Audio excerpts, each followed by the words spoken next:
Alam mo kung paano magiging masaya ang paglalakbay mo.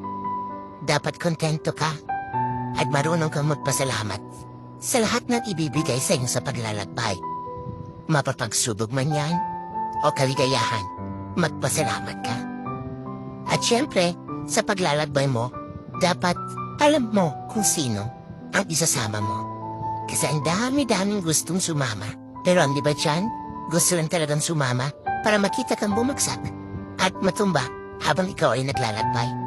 At pipilitin kang hihirain para hindi mo makuha ang gusto mo makamtan. At syempre, dapat sa paglalakbay, kahit anong mangyari, pipiliin mo pa rin maging masaya.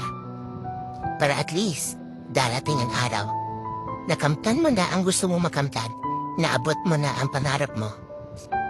Masaya ka at hindi ka magsisisi. Dahil sa proseso pala ng paglalakbay, pinili mo lang na maging masaya.